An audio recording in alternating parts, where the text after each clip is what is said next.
Hello everyone, welcome back to the Pushing Horizon podcast. This is your host Ash, and in today's episode, we're talking about pain, persistence, and 250 miles of absolute chaos.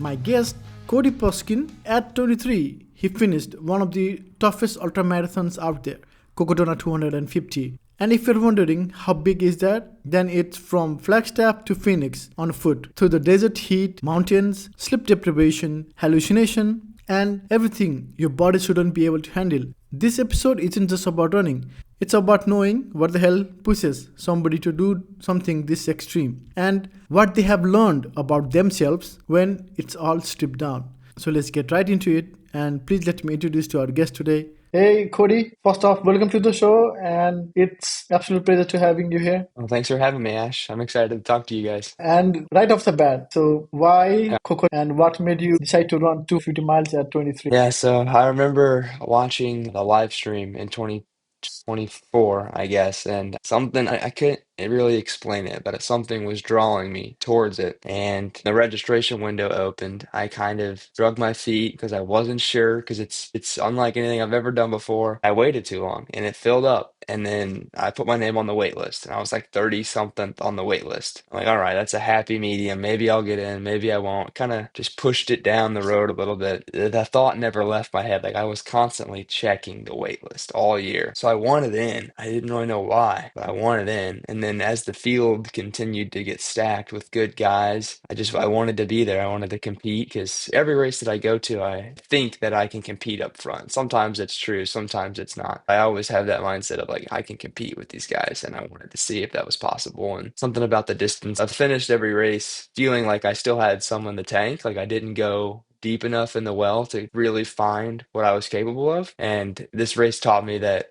I don't think going up in distance is going to do that for me. I have to do that because I finished this race and could still run, and which it sounds incredible, but it obviously didn't get everything out of myself because I still had some left. So I wanted to compete and I wanted to see how deep in the well I could go. And it's teaching me that I can go a lot deeper than I think I can. So let's take a moment when you finish the crossing line. How did you feel at that moment?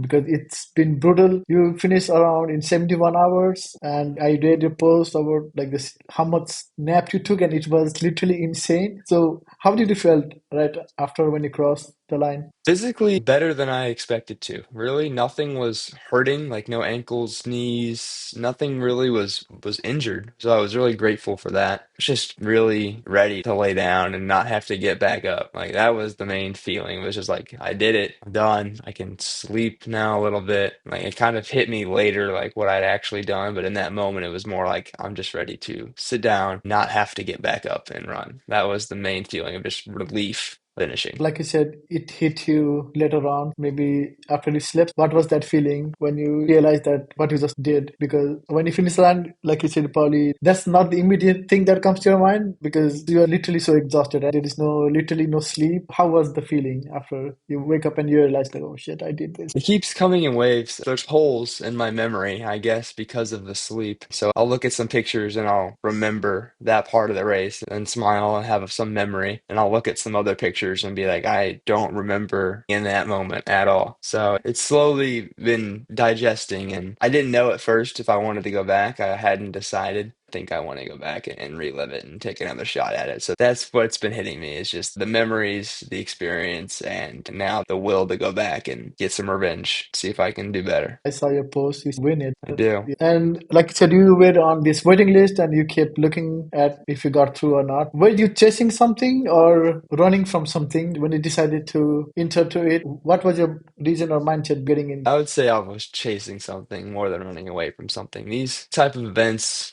like I love doing stuff like this. I love traveling. I love hard physical things outdoors and like our beautiful nature. Like it's really kind of I don't want to say like my life's purpose, but it's what I love to do more than anything. So whenever I finally got the opportunity to sign up, I was just full of like giddiness, almost joy. Like I was really excited to have the opportunity to do that. And it's turned out to be everything that I wanted it to be and some things that I didn't want it to be and everything else. It's what I like to do. And I was really, really glad for the opportunity to do it. And also, how did your mindset evolve? Because when you start the line and you made it through the 100 miles and then you hit 200, so what was your mindset during all these different phases within the race? Yeah, so the start kind of snuck up on me. I was just hanging out in the starting with my crew, and then it was like 4:56, or like it was really close to time to go. I'm like, I guess I gotta go over to the start line. I kind of got in there and weaseled my way towards the front a little bit, and then it just kind of happened so fast. Like they just the race, and I just started running. I didn't really even have time to like comprehend what I was about to do. Just go, and we just started running. And I was really just I told my crew I didn't want to know what place I was in, anything like that, until over mile 100. Like the first 100 miles was just about getting is like the entry fee into the real race, really. It was just so I just kind of took care of business those first 100 miles. I just kept my head down, ate as much as I could, what I could, walked the big hills, and just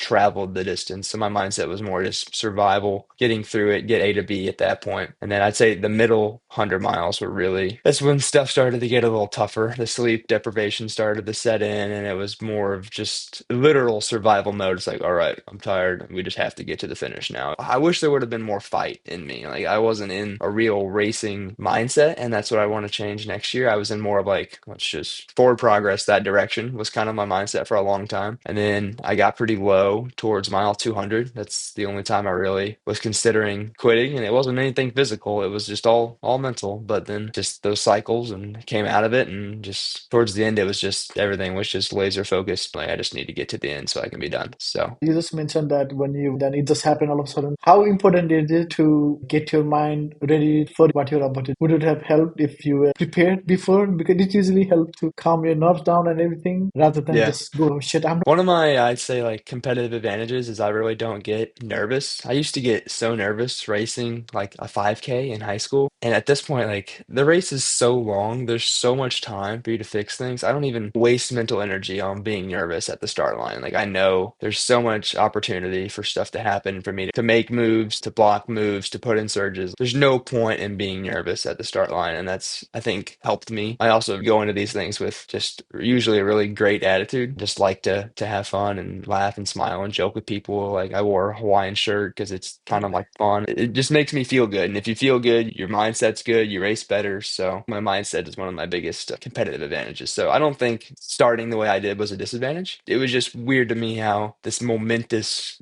massive journey just like go. And then we're like, okay, just it seems like it should be humongous and grandiose. And for some, it probably was. For me, it was just like, go, here we go. I showed the pictures to my girlfriend and she said, does he run in those? Because I saw all the shirts were in Hawaiian shirt and then she was like, does he run in those? And I was like, yeah, he does. The whole race, same shirt. Yeah. And also, like, quickly to touch on it, you mentioned you used to be nervous when you started 5K, and then now look at that, you are doing 250 miles. So, Yeah. when you look at yourself, when you did the 5K initially in the high school and now, like, how does it feel? The journey and everything from that boy that was so to start 5K, now he's going and doing this, one of the hardest Yeah. ultra marathons in the world. I think at least in this part of the world, like there's so much pressure to perform in high school, and it's mostly put on by yourself and like just your peers. Like you just put it on yourself, looking at other people your age. You're like, wow, these guys are running so fast. They're the same age as me. Why am I not doing that? Like, there's just so much pressure you put on yourself, and it's not constructive. And you don't know that in the moment, but now I realize like if I run 71 hours, if I run 61 hours, if I run 81 hours, it doesn't really matter. Like it doesn't. There's no real purpose in putting all that pressure on yourself because the only person who really, really cares is you. If you got the best out of yourself that day, whatever time's on the board, it doesn't really matter whether you stack up against those guys or not. Like, I just know every race that I'm going to go out, I'm going to do my best. I'm going to compete to the best of my ability. And there's no point in sleep or wasting mental on being nervous about it or out every step of the race or every single strategy. Sometimes you just find it freeing and probably more efficient to just do it and see how it turns out. That's what works for me. Is that what you do when you do such a incredible distances? Do you run by the field? And I'm sure there is some strategy behind, like different pacing and everything. But when you generally go, do you go to work through a plan or just go based on how you feel? So I'd say next year I'm probably going to run a little more aggressively, but this year it was just all based on feel. I just ran what I could, walked the steep stuff,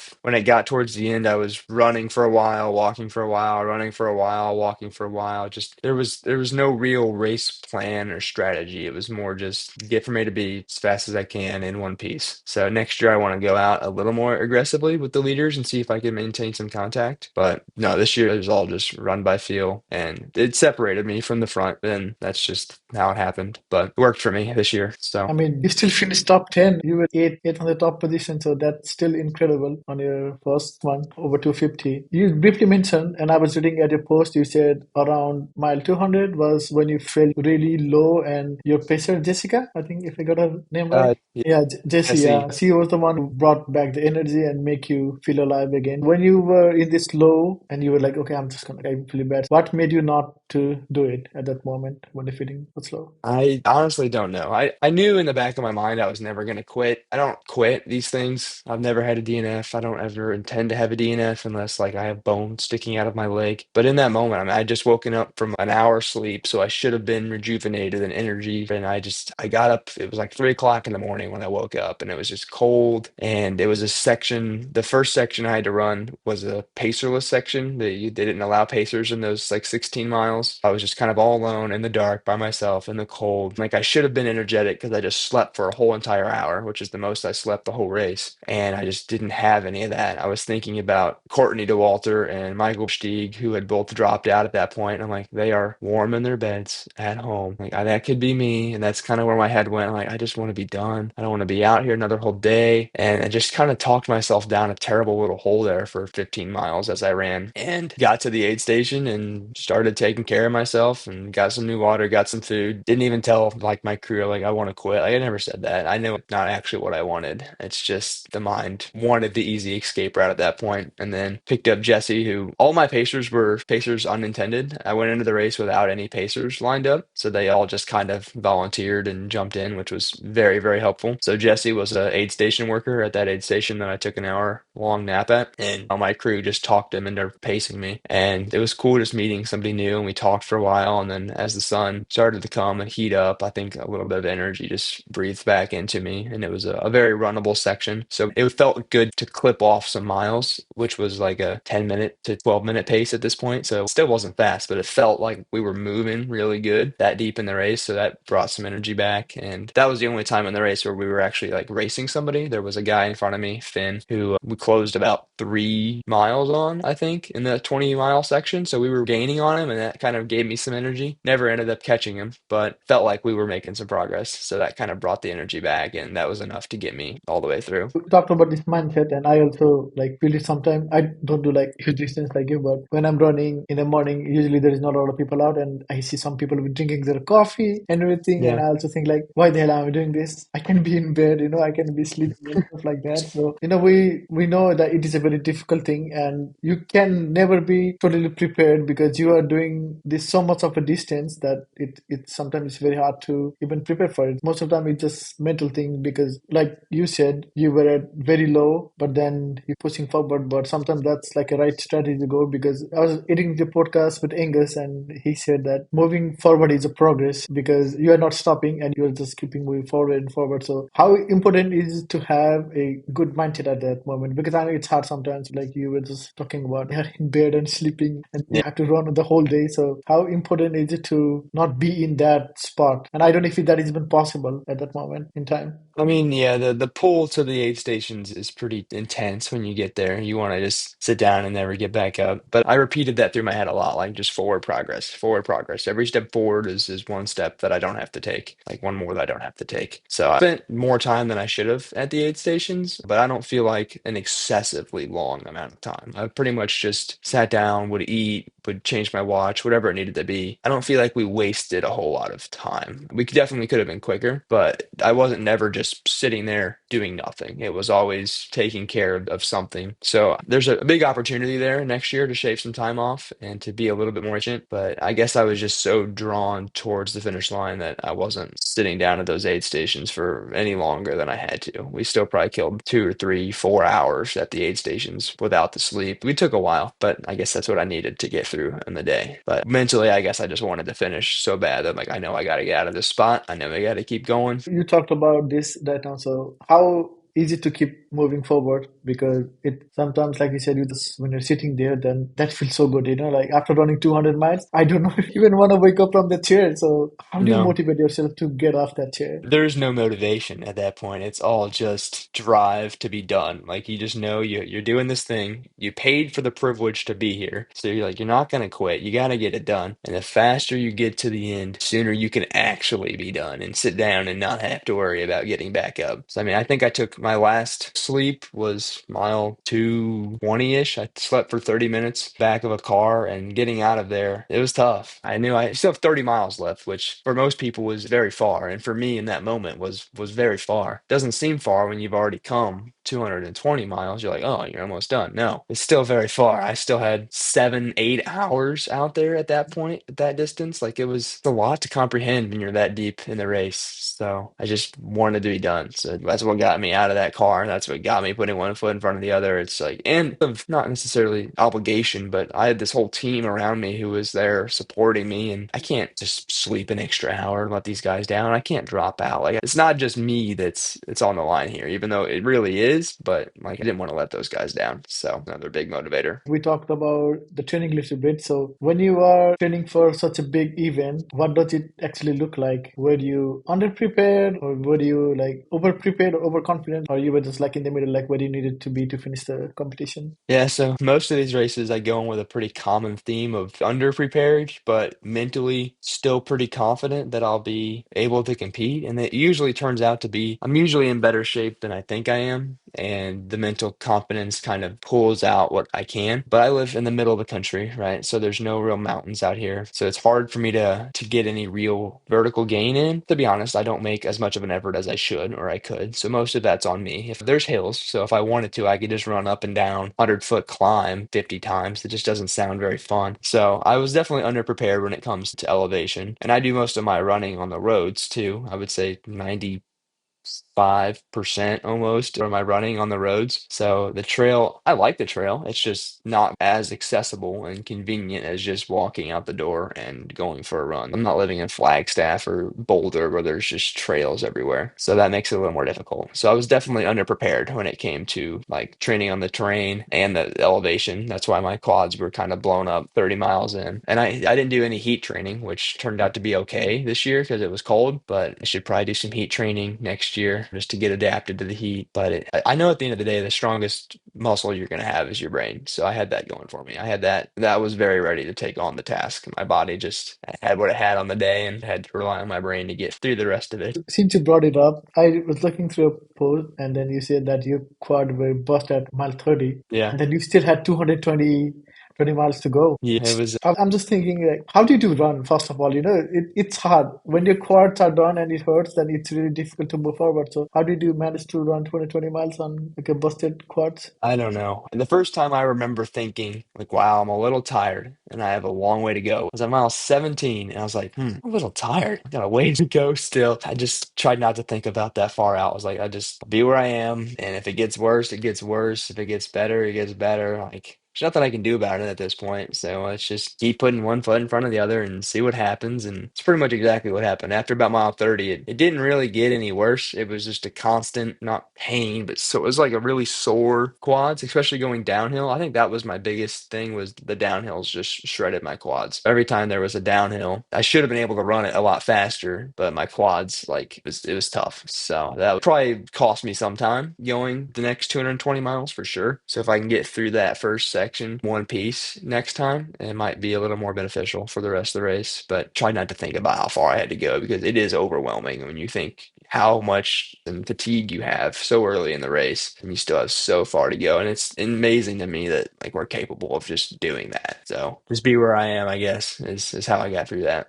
Yeah, and then it's like 1,000 feet of bird. It was 10,000, yeah, so like Yeah. 3,300 meters or so in the first 30 miles. Wow. I usually get about 5,000 in a whole week of running here, of 5,000 feet. So I don't know what that is, like 1,800 meters or so. And I just doubled that in the first 30 miles. So that's why my legs, like, I knew it was going to happen. It's my own fault. I wasn't prepared. So it's my fault, but definitely was a little daunting to feel like that so early in the race and have so far to go. That's insane. 10,000 in the first 30 miles is insane. And how much was it after when you finished? I didn't look at that. What was the Yeah. total work when you finished It 220? was close to 40,000, 36 to 40,000, depending on what file you looked at. It really wasn't bad after that. It was mostly just rolly. Okay. That'd be, besides the final climb up Eldon, there wasn't any really massive climbs, not that I remember. I mean, in that first section, it wasn't, the climbs weren't terrible. Like, it's just, they were just a lot of them. And the downhills, I think, are really what got me. I need to be more careful on the downhills next time and blow up my quads. And also, talking about your gears and everything, what was one thing that you absolutely nailed it, and what was the one thing that was completely screwed up? I would say the one piece of gear that was constant on me the whole time was my shoes. I didn't really have a whole lot of. I'm lucky I can pretty much run in any shoes, more or less. I never really had feet issues with blisters and stuff like that. So I wore the same pair of shoes, the Mount to Coast H1s, the whole entire way. Never had a problem with them. They held up really well. Didn't have any. I had one tiny blister that I didn't know about until after I took my shoes off when I was done. So they held up. I mean, that was the piece of gear that I would say like I absolutely would not change and do the same thing next year for sure. Gear that I will not use next year, that's tough. Oh, that first section you had to have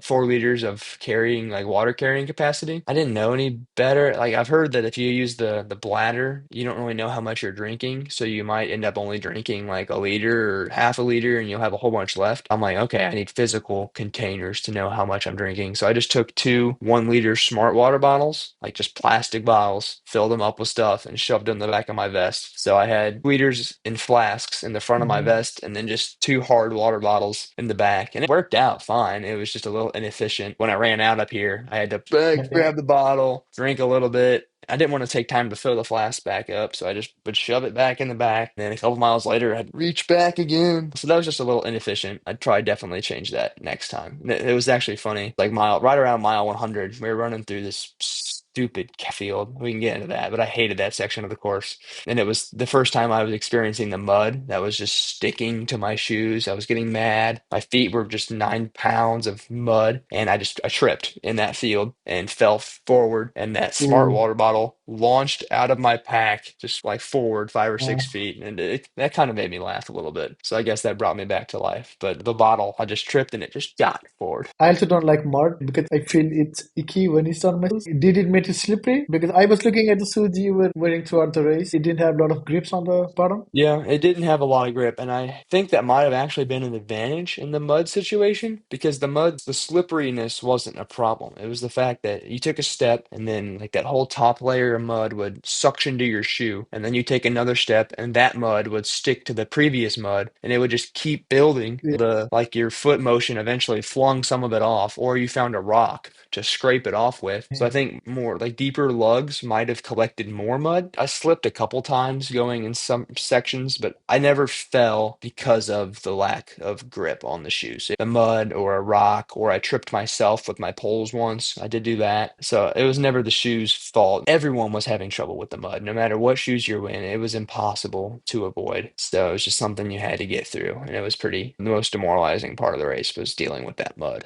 I cannot imagine. It's just key. If I see my shoes dirty, then I just can't deal with. And talking about the fueling, because you pretty much ran for almost 4 days straight, which is wild, right? And in that particular moment, what worked and what didn't work? Did you have any weird craving or disaster when you were eating different kinds of food? I always like to eat quesadillas in these races for some reason. A quesadilla sounds good. About mile 70 something, they got me a quesadilla. But there's always these points in the middle. Usually it's towards the end, but this time it was towards the middle where I don't want to eat anymore. Like I just don't want to eat. And then any food that I put in my mouth, I just like chew for forever and cannot get it down for whatever reason. So like I'd say like 80 to almost 200 was pretty much that section. I was way under fueled. I didn't really notice any performance differences. Maybe I would have been faster if I had more food in me, but I couldn't really eat anything solid. They got me a cinnamon roll. I remember like I just put it in my mouth like nothing, just chewing for forever. And we were doing other stuff, and it had been a couple minutes, and I just realized that like I'm still chewing for whatever reason.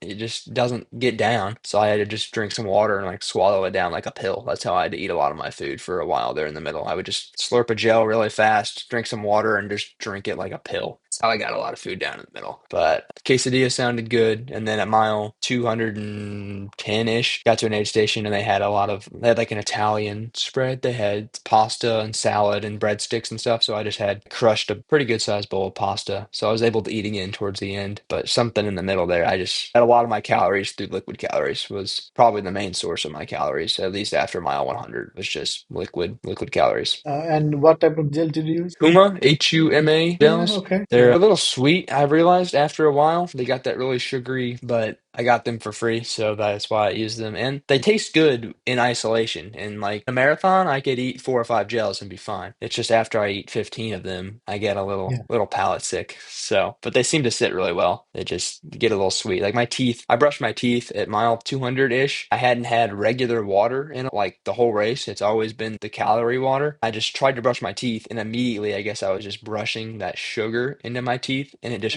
hurt. Like, so I had to spit that out. I took a drink of regular water, like rinsed my mouth out, and then was able to finally brush my teeth and get a little bit of that sugar out. But my teeth still hurt when I brush my teeth. So I don't know. I just ate Mm. so much sugar trying to repair whatever damage I did to my teeth, I guess. But what Yeah, happens? that how much gel did you have to use this in comparison? Because like you said, when you're doing a marathon, 4 5, but when you're doing this 250, then it's almost like 10 times. It's a lot because the marathon's over so quick. A marathon in this environment takes 5, sometimes Yeah. 6 hours instead of the 2.5, 3.5, whatever it is on the roads. So I pretty much just ate whatever I could whenever I could. If it sounded good, I ate it in that moment. Like in those first 30 miles, they had trail mix a couple times, and I would just pound a bag of trail mix and it was fine. Like if it sounded good, these races are pretty much my excuse to eat whatever I want. I just eat literally everything that I can. And I still lost weight. I was still underfueled for sure. I mean, I probably only ate, depends on how much was in my water, but I definitely ate less than 20,000 calories and I burned way more than that. So. Dang, that's a lot. So let's talk about the race experience itself. Can you take us into the mess where you said around 200 you were at the lowest? I had just woken up from my nap, my 1 hour full night's sleep in the race. That's I guess what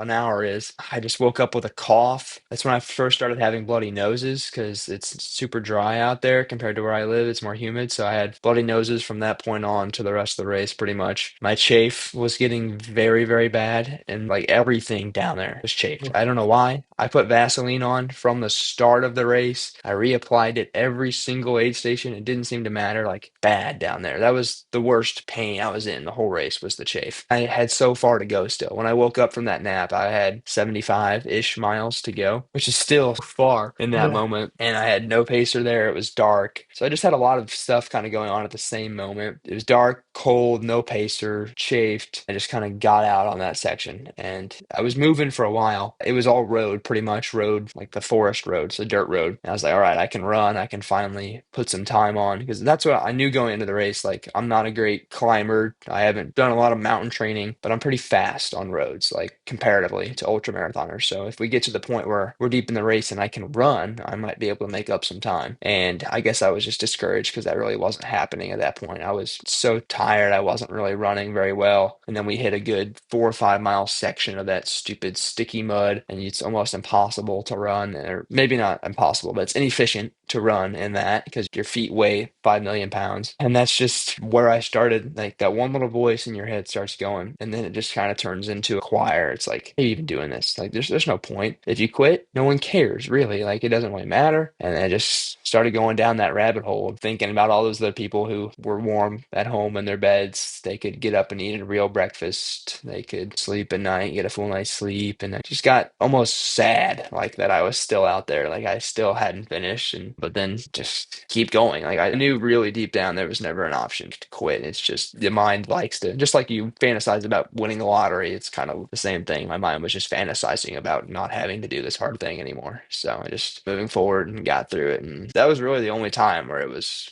bad. Only having one real low in the race, I guess I think we can call that a win. Yeah, definitely. And like you talked about, and our body always kind of go for comfort because when things are really hard and tough, like you were saying, sleeping and automatically try to find some comfort. It's like, okay, maybe we don't have to do it. It's okay because somebody's sleeping. I could be at home and like Yep, I said, like, exactly. yeah, it's very hard to be on that spot. And then I'm glad that you were able to push through it and finish it because sometimes that's really hard. And especially when you're doing these incredible distances and that one spot at that moment and it just like literally could have been worse. But your mind was very resilient. So I commend you on that because that's really hard spot to be in. Yeah, I hope next year I can be a little more mentally engaged and run the whole time through that section. Because if you can get to that back section and have some running left in your legs, like there's a lot of running to be done in the last 70 miles. So I'm hoping kind of check that box this year, and next year I can get there and really start eating some time up. That would be the goal. But this year was survival. We talked about this earlier on. You said you only had this glimpse of the like things you remember when you're looking at the picture. So it's probably because of the sleep deprivation. So how did it get? And were there hallucinations during when you were running? Unfortunately, not very many hallucinations. I wanted to see more. Towards the end, when I was chasing Finn, I just kept thinking I saw him like through the trees moving right ahead of me, like 2 or 3 miles ahead of me. I didn't see him, but I just kept thinking I saw him. And there was an auditory hallucination in that same section, which I thought was weird. I would breathe, like just like breathe in, and then like an echo after I breathed in. It was like someone was blowing into a balloon. It was just breathe in, and then like I could hear someone blowing into a balloon. The time that happened, I like looked around. I was like, "What was that?" And then it just kind of kept happening, and I realized like it was just an echo of my own breathing. I never figured out like where it was coming. I thought maybe I had something stuck in my throat, or I don't know. But it was like just a 10-mile section there where I was breathing like a deep breath. I would hear the like a little balloon blowing up. So that was weird. So that's the only real weird hallucination thing that came up. Besides that, it was unfortunately I was not maybe not all there, but I wasn't seeing things that weren't there. When I was looking at the post, you said that you had 1 hour of sleep and then there was like 10 minutes here and there. How do you run through when you have this much of sleep deprivation? Because when you're running for like 4 days straight, how do you manage it? Still don't know the answer to that. I mean, the first time I slept was mile 125. I slept for 30 minutes in the back of a car. It was probably my worst sleep. Like getting up after that one was the hardest because I was just halfway done, and 30 minutes doesn't really seem like it goes by. It feels like you don't even sleep. I mean, I woke up, nothing was hurting when I went to sleep, but I just, the pain and like my legs were like just throbbing. Like my hips hurt. I had to lay flat on my stomach because I couldn't lay on either one of my sides to make something not hurt. I don't know. So I just woke up in like kind of throbbing pain. Once I got moving again, it all went away, but it just was pretty demoralizing there. So I slept for 30 minutes there and I guess got a recharge a little bit. Then I tried to sleep for 10 minutes in the back of a car about 40 miles later, couldn't sleep. That was probably wasted time. I mean, I just didn't sleep. I didn't really get anything out of it. It was just wasted time. So that was a failure. And then I slept for an hour at that 1 aid station, about mile 170 on a cot in a heated room. That was great because it was like probably, it was below freezing at that point in time for sure. So that was nice. Then I slept for 30 more minutes in the back of a car. And then up the final climb,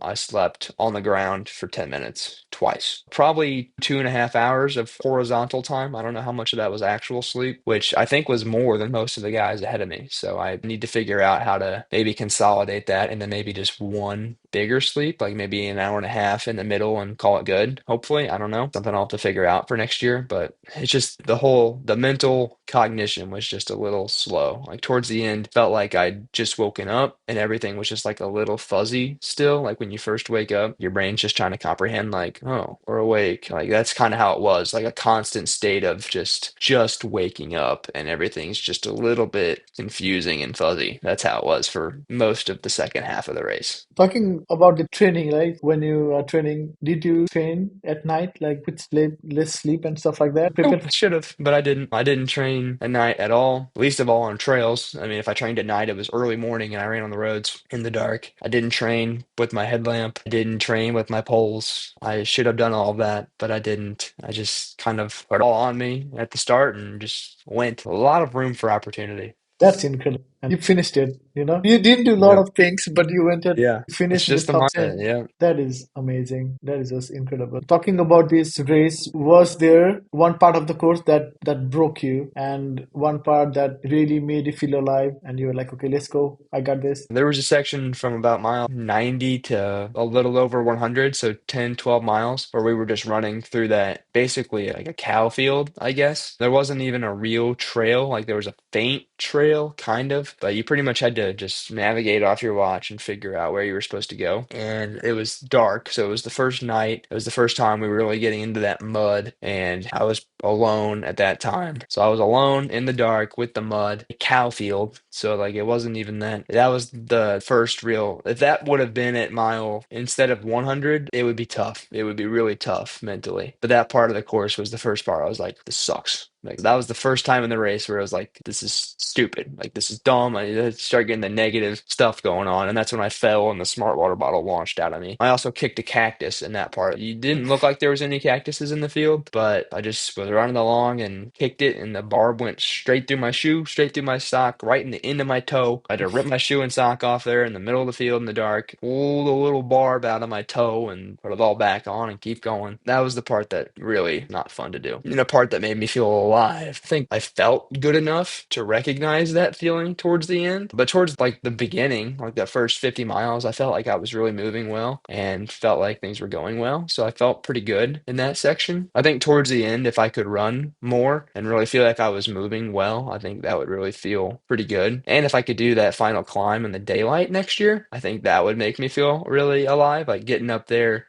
you only have a couple miles left to the finish, you're cranking it out. Like I think that section, that final climb would be a really good spot. And I liked that section as it was. I had a really good pacer that I talked with the whole time, but it was just tough doing it at 1 o'clock in the morning. Like, so I'd say that. How important are pacer in these kind of big long runs? Because you said that you didn't have any pacer, so they were basically the volunteers that jumped into to do the pacing for you. If you had known these people prior to this event or whatever, if they were friends or running buddies, and would that have made a difference? I don't think it would have made that big of a difference in this point because it was kind of fun just talking to people that I'd really never met before and just kind of learning about their lives. Kind of gave us something to talk about. But it's definitely possible to do without pacers. Some people do it without pacers and crew. They just Mm. completely rely on the aid stations. And I don't want to say it's not how I would do it, but it's possible for sure. And I still would have finished without pacers and my crew probably. Just wouldn't have been as fast. Like I would have to take a lot more time at the aid stations. There would have been a lot more miles where I was just alone in my head and didn't have like they just kind of zoned out and just followed them. And when they ran, I ran. When they walked, I walked, and it just took out some of the decision making fatigue. So I wouldn't have had that if I didn't have the pacers. But I think it was nice for my brain to feel like I wasn't alone out there. I think that was a huge mental boost because, I mean, after the first day, I saw other racers like twice, maybe three times in the last 150 miles. It wasn't very much. I was seeing other people. So it pretty much felt like I was out there alone, with the exception of my pacers. So it was nice feeling that I wasn't out there alone in that endeavor. And you just talked about the crew. So how big of a role did they have with their lives? Did they have to drag you out of the dark places? They didn't do much dragging me out of the dark places. That was mostly me and my pacers, but the crew, they were definitely helpful. They had water for me every time that I showed up. They kind of told me towards the end, like where I was at, what the section was looking like coming up. Just kind of gave me some information, and that was super helpful. I also only packed 2 pairs of socks for whatever reason, and so they went out and bought more socks because I went through those 2 pairs of socks pretty early with all the mud. So that was helpful. They would give me some food and like a quesadilla and stuff like that. So they were definitely helpful. I could have been done without them, but it would have been a lot less enjoyable and a lot slower. So I definitely would recommend and intend to have a crew next time for sure because they make it more enjoyable. It gives you someone to like just to banter with, like to you can tell the story of, hey, I just tripped in this field and the water bottle launched. Like you can just it feels good to tell somebody like what you're Yeah, going yeah. through, and it's good to have people that you like care about you and you care about in your corner. And also, now talking about this whole Rex experience and everything, your body has been tormented. You probably went through a lot. So, what hurt the most physically, and how did you push through it? Physically, the most pain was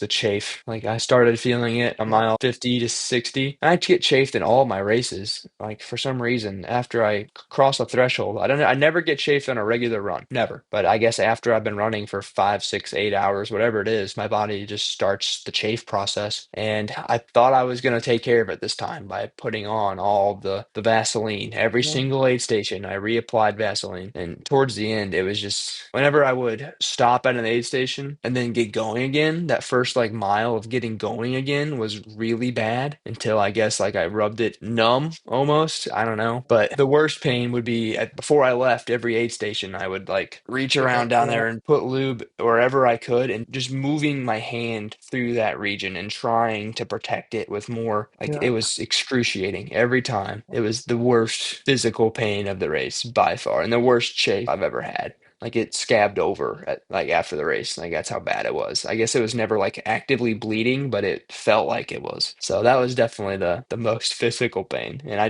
knew there was nothing I could do. Like I took comfort in knowing that I did everything that I knew to do. Like I put the Vaseline on. I was wearing compression shorts so my inside of my thighs didn't chafe. Like that had been a problem before. So that didn't chafe. I thought I was doing everything that I could do. So I guess I took a little bit of comfort in that. And then I just knew that this is the hand I was dealt today. Like I just nothing I can do besides deal with it and keep moving. So that's what I did. I just dealt with it and not to complain about it too much because there's nothing anybody could do about it. It was just what I had to work with. I can relate to that pain because when I did the Berlin Marathon, I never chafed before in my life when running. And the first mistake I did was before I never used a new compression Yeah. short. So I bought a new compression short right before the race and used it. And oh my God. And yeah, I can feel it. It was like the worst thing I've ever experienced. And especially after the race, because then you have to put on the Vaseline. And oh my God, that was like, The shower, the first oh after yeah. the time is it like hurts so. Yeah, yeah. Oh God, I remember that now. Yeah, it was so bad. I never checked as well, and God, it was all basically red. Like that's Yeah. probably what you. So It was bad. It yeah, was in like the gator skin. Like you can see the yeah, divots. I guess it was yeah, so dry, I guess, which makes no sense because I put all of that moisturizing yeah. stuff, but somehow it got so dry that it just I don't know. It was bad. Yeah, I can relate to you in this part because I know that pain and it is not fun. And also, but good thing is you said you didn't get any blisters up until you noticed was after you took off your shoes and where you also said that there were no any injuries. So it pretty much well, right? Like it worked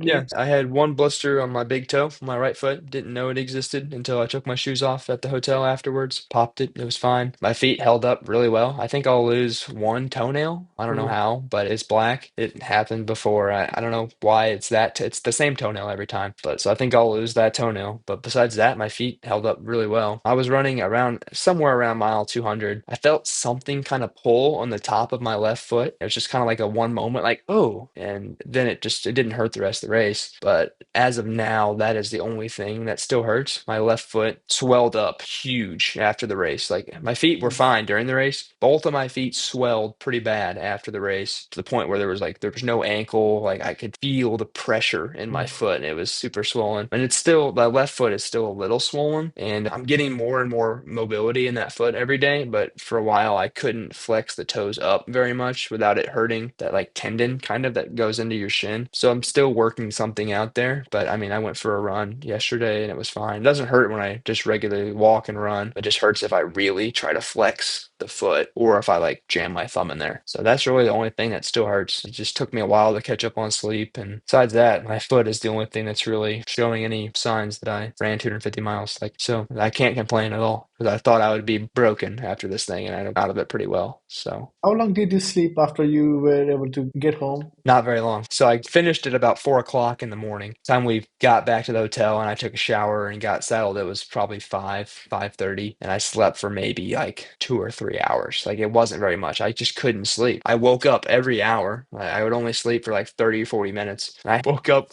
basically nightmares of having to keep going. Like I woke up and it was like, do I have to run? How far do I have to run still? And that happened for like days. Like a couple days afterwards, I was still waking up with basically nightmares of trying to figure out where I was and that I had to still run. So that was great. I got a full night of sleep after that. Like I slept for 2 or 3 hours and then was able to get a full night's sleep after that. But I mean, my temperature regulation was all off during the race and then after the race. Like I'd be super cold and then super hot. I woke up like I sweat so much when I slept the first couple nights. Like I was just sweating so much. Like the bed was like almost wet, how sweaty I was. I don't know why. It never happens. But so the sleep, and it just took a while to feel like I was back to myself, like back to like smiling, kind of witty, cheerful me. It took maybe 4 or 5, 6 days to like just not feel No. just a little bit run down. Like I was running on 70% battery. Like it took a while to get back to the normal level of, I guess, but we're there now. So. After the finish, you just said you had nightmares for so many days. So how long did it take for it to be like a full human again? Because it's tough after not having to Yeah. sleep and going through this tremendous effort with where your practically everything hurts. Like, so how long did it take for it to be like a human?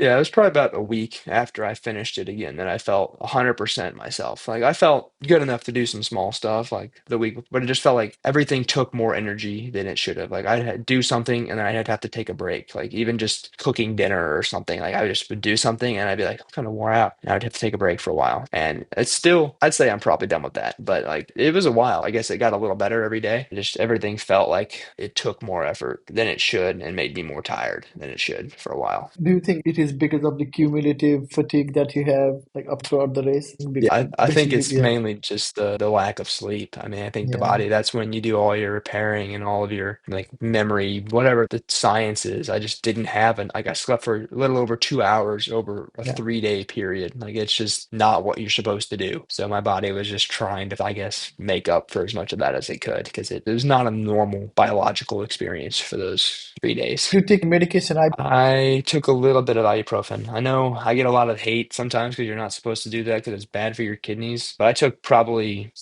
six throughout the whole race, maybe over or four different times. Definitely less than 10 when it was all in the second half. Nothing was really hurting. I think I was just, I guess, trying to combat some of the swelling a little bit in my foot. It wasn't really that bad though. I don't even remember, honestly, don't remember why we took ibuprofen. I just remember taking some. I know I put some icy hot on my legs at some point, on my quads, trying to, I guess, get them to stop hurting. It didn't really do a whole lot. But besides that, no, I didn't really. I took some 5 hour energies, if it counts. But the rest of the stuff I took in was just water and food. Any pain? I mean, the 5 hour energies had some in it, I guess. No coffee, but I had Yeah. caffeinated gels. I think some of the liquid hydration had some caffeine in it. I don't drink caffeine hardly ever in my Okay. life, and I don't know if it actually helps me or not. It's more of a mental placebo for me, at least. I took some. I don't know. I couldn't tell you how much I took. I just pretty much drank whatever they gave me and went on my merry way. And also, when you finished the race and everything, what surprised you the most? Like your mental aspect or your physical aspect? Physically, I was definitely surprised with how not broken and devastated I was. I went into thinking, actually kind of hoping I would take it so far that I would show up not being able to run another step. That's good to a point. Like I wouldn't be able to train for a while after that, but I really wanted to know, like, to know that I got 100% out of myself. And I think that's not even ever possible because after 100%, I guess you just die. So maybe I don't want to get all the way there, but I want to keep getting as close as I possibly can. And I'm not there yet. I know there's a lot of room to improve in that department. So physically, I was, I guess, half happy and half not happy that I was as held up as well as I did. I'm happy now because I can walk around and move Yeah. and actually do things. But mentally, I don't know. Like the race, I think it was everything that I wanted it to be. It was an adventure. It was a journey of figuring out what I can and can't do. It was an opportunity to spend some time with some good people and good places. And I think I was just grateful in that moment of having the opportunity to do it. And that I mean, there's people all over the place that probably wish they could do stuff like this and they just don't either have the drive or the physical ability or the financial ability. And I was just very grateful that I had the opportunity to get out there and to move my body over 250 miles. And what did cook change in you? That one's still up for debate. I mean, I don't know. Like, I still love the same things that I love. I don't feel like it was, I don't get super emotional and spiritual. Some people say like they go into these things and their lives are changed afterwards. I don't feel like that's true, but I feel like it reinforced what I already knew is that like, this is what I want to do with my life. Like, if I'm given the opportunity to do this as a career, more or less, like if I'm given the opportunity to do that, like that's something that I want to do because that week of Cocodona, it's unlike anything else. Like nothing else matters. It's just you're with great people in a great place. I left that with a really full heart and just gratitude, and that's what I want. So I think it reinforced that idea that this is why I'm like on the planet. That's like what I want to do with my life. I don't know how to make that possible yet. I'm still figuring that part out, but those are the moments that I'm happiest out when I'm just out doing something incredible, physical in nature. That's when I'm happiest. So I think it reinforced that for me. And every time I do one of these things, it helps me see that a little clearer. Yeah, I mean, I can kind of relate to that, but not to that level like you are. But when I'm running, there's a huge difference I found out since I was running road marathons where I was so focused on trying to run faster. And that's all really I care about was how to run faster and how to beat my PB because all the marathons I did was just for that. And now I started training for this trail ultra that I have, and now I don't really care about time anymore. I never used to walk on the hills. Now when I see the hill and my zone goes really high, then I'm okay walking now. So like there has been Yeah. so much difference in myself too because I'm enjoying it more and I can now notice small things. I saw like some rabbit, some deer while I was running. So the Yeah. journey is much more nicer. So I feel like I can relate to that. It feels happier. I also feel happier when I'm running in the trail now. I agree. Yeah, I saw a couple elk. I saw a javelina, which I thought was a pig, which they told me was a javelina, which I guess it is kind of a pig. I saw some deer. Yeah, you're right. When you slow down and kind of realize where you are, like you enjoy the whole experience a lot more. And it was cool seeing those things and just feeling like I was part of nature, even though I was just kind of just passing through and just felt like I was where I belonged. And also now, after you have done this, are you hooked now, or are you still processing like what has happened? It's been a week or so. Yeah, I don't know. When people ask me during the race and after the race if I would do another one of these, I said no, like not right now. Like maybe in a couple of years when I come back. And I really don't know what's changed afterwards. I just know I left so much time on the table, and something inside me, I guess, just really wants to win that race. Maybe once I win, I can close that chapter and move on to something else. And there's definitely many other races that I want to do. So part of me is like, why are you repeating a race? There's so many other cool places you could go. Like I could go do a 200 in California or like run somewhere else internationally. Like there's so many other opportunities. But I guess it's just the draw towards the competition. I mean, it's probably the most competitive 200-mile race that we have right now. Something about that just lights me up. And I know that I belong with those guys. And I guess I want to prove it to myself and to whoever else cares. Because I know that that's where I want to be, up top, fighting with the best, being one of the best. Also, you were talking about this thing. So, what's next for you? Are you looking for another 200 miles or something like that, or something more even dangerous? Well, originally I was planning on doing, there's a 100-miler by UTMB in September that I was going to do to try to qualify for UTMB. Then I was going to run the Chicago Marathon. Since finishing this race, I've had a couple other opportunities pop up. I'm Okay. working on. There's a 250-mile race across the Gobi Desert in China that I'm seriously considering doing just because the race directors pretty much just reached out to me and asked if I wanted a free entry into it. And that's kind of, like I said, that's what I love to do. It's where I'm exploring a new place, running across some epic landscapes. Like it's hard to say no to that. Like it's almost impossible to say no to that. So I'm thinking that's where I'm going to end up this fall. I don't think it's a very competitive race. It'd be more just an adventure for me, which is why it's what I want to do. So a 250-mile race in China this fall, maybe something else in the winter or the spring. I haven't figured that out yet, whether it's a 100K or a 100-mile or a timed event. I don't know yet. Probably something in the spring or the winter. And then I guess building back up for Cocodona again next year. So I don't know, maybe 200s or I stay for a while. I don't know. But for now, I just want to get the most out of myself. So whether it's in 100 or 200 or whatever else there is after that. Someday I want to do the Tour de Jean, but I know that's a whole different animal and I have to actually train on some elevation to do that because there's no way I can get through that with blown up quads at mile 20. And also, when you were talking about these different races, so once you finish this race, like, do you give yourself some time off from running, or you just go back Yeah, into it? usually I don't. Usually I go right back into running, but I can say this time it would have been impossible for me to run for the first couple days. Like with the way my hip was pretty tight, and then with the way my foot felt and how swollen I had to like untie all of my shoes and make them as loose as possible so I could fit my feet in my shoes. So like for probably 3 days, it would have been impossible for me to run. After that, I probably could have ran, but it's been probably 2 years since I took a good chunk of time off. So I took 10 days completely off. I mean, I went on some walks. I would wake up in the morning and go on a 2, 3 mile walk just to move around. Kind of like I believe that motion and like using the body parts that are injured helps them heal. So I didn't want to just lay in bed the whole time. So I went on some walks, but I took 10 days off and yesterday was my first day back and I'll run again today. So start building back up and started training through the summer to get a good block through the summer, maybe do some actual workouts. I don't hardly ever do workouts, so I'd like to get fast again, lay down a good 5K time and feel like I'm fit again, and then just roll into the fall with some fitness and maybe a little bit more vertical and just keep keep stacking bricks every day, every week, every year. I mean, you are fit. There is no doubt I about didn't it. feel like it. I mean, that is incredible to me. So you need to give yourself some credit because that's huge. And you finish in top 10. That's like a huge achievement. And this was your first one and you didn't DNF and you finished. So that's, yeah, you should give yourself some credit for it. Thank you. And also, let's say somebody's listening to you right now and they are thinking about doing their first ultra race or 200-mile race, something. So what would be your advice to them? Just do it. I mean, you're never going to feel like you're ready to do it. So you can prepare and prepare and prepare and prepare. You learn so much more by doing it. And maybe that means failing. You learn so much more by being out there in the weeds. And if you go into it with, I mean, I go to some races and some people are making excuses on the start line of like, oh, I don't feel like it's my day, or I didn't get the training and I wanted. Like, if you just go into the start line with a positive attitude, and you're like, the past is the past. I'm here right now where I'm at, and I'm going to do the best that I can to cover this 50K, this 100K, this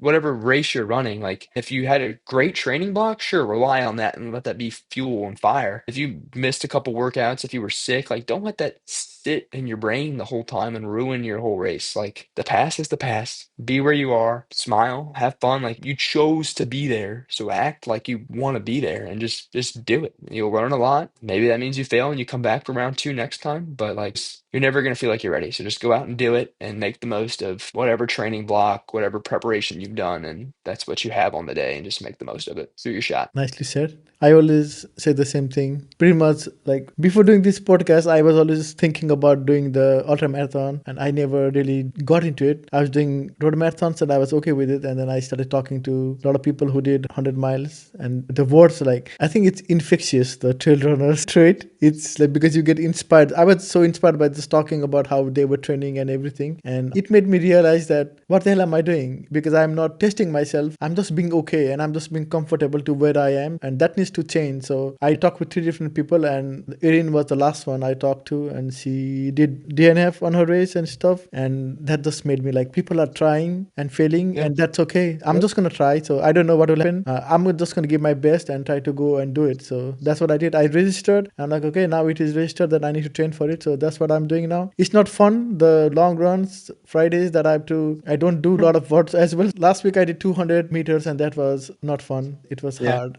and just gotta do it done, get it done now. So now it's my choice. It's all on me. No more excuses, you just gotta get it done and see where I'm at. Exactly. And also, if you could go back to mile one and start next to yourself while you're doing this Cocodona and you had this opportunity to whisper in your ear, what would you say? If it's next year, I'm gonna say like stay engaged, stay at the front, like try to stay connected with those leaders and stay more engaged. But this year, I wonder if I would change anything. Like, not sure there's any mistake that I made that was so big that I would want to change it. So I would just say like, you got this. Like, just have fun, be where you are, and just keep moving forward. Because that's how you get through these races. It's just one step, one running stride, one sandwich at a time. Like, you just go from one to the next, and you just keep knocking the miles off, and then you look back and you've covered 250 miles, which is just Yes. so. It's just, I would just say, yeah, just be me. Like, just keep going and make the most of it. And that's, I think, what I did for the most part. Nicely said. And I think these are the regular questions I had for you. So I have like a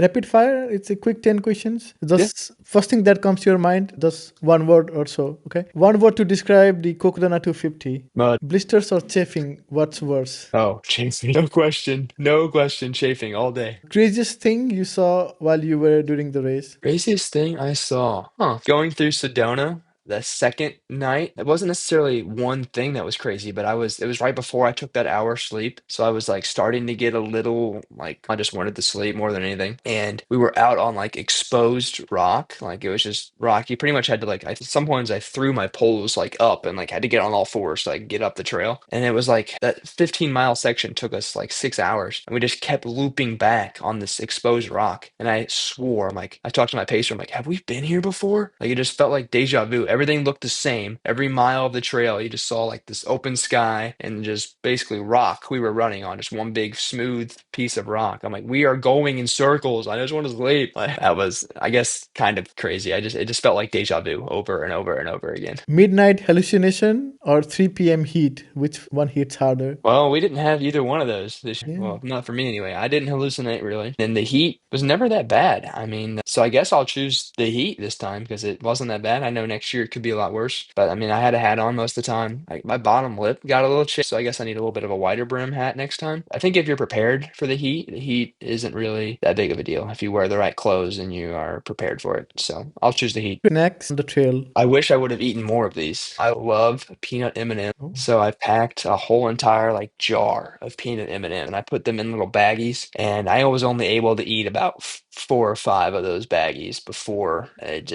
the eating didn't really, I stopped eating as much. So I had a lot left over, which I guess was good. But I love peanut M&M and like we talked about, so I know it does. Song that stuck in your head at mile 180. Yeah, I didn't listen to any music during this, which I don't listen to music when I run, so I pretty much figured that was going to be the case.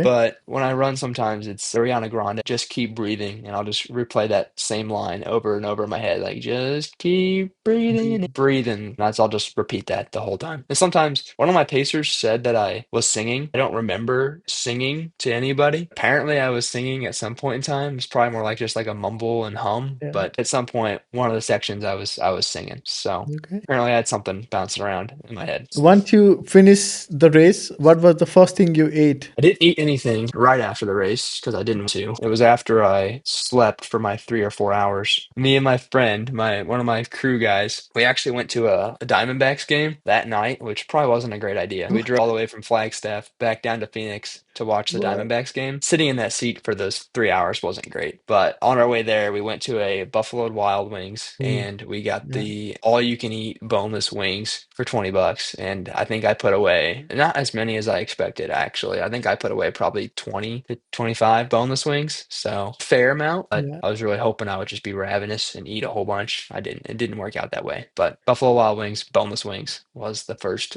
real meal after the race. That is yummy. So I think you didn't get wrong with that. And also, what hurt the most, your legs, your feet, or your soul when you did the whole thing? My chafe hurt the Your most physically. My legs, like I actually got almost better towards the end. Like they were bad, and then it kind of stayed the same. And then either I just stopped noticing, or my legs. I mean, it was just fatigue. Like it was just cumulative, like just running on low power mode. Like that was the biggest. Like my legs felt fine. I felt like if I had a really good night's sleep, I could have woke up and just cranked a 10-mile run like I normally do. I think just the biggest reducer in time was just the cumulative sense of fatigue, the lack of sleep. I forgot the chafe. And also, this thing someone said to you during the mid race. Dang, that's tough too. Because I feel like people said a lot of stuff to me. I just don't Yeah, remember a yeah, lot of it. it's hard. Yeah, I'm trying to remember. I mean, there's a lot of times people said like, "You look great" or something, and I'm like, "No, I don't." But whatever. There was one time at one aid station, I had Kleenex shoved up my nose because my nose was bleeding. I had just fallen, so my knee was all scraped up and bleeding. And they were like, "You look great." And I'm like, "No, I don't."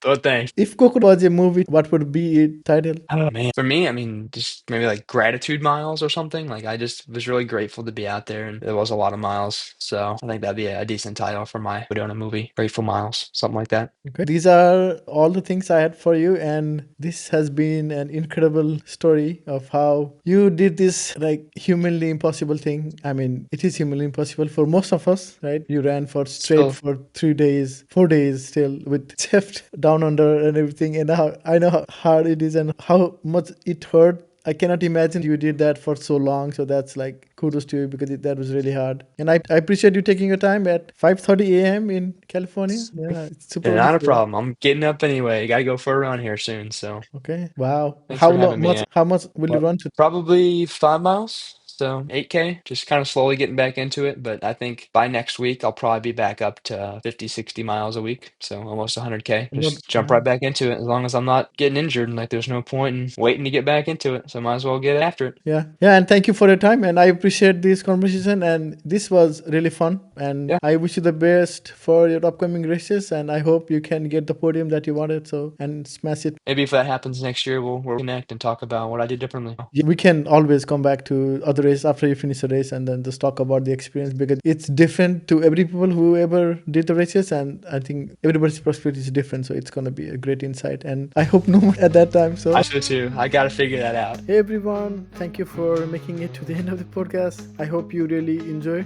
this conversation. I'll see you again next time with another guest. Until then, happy running.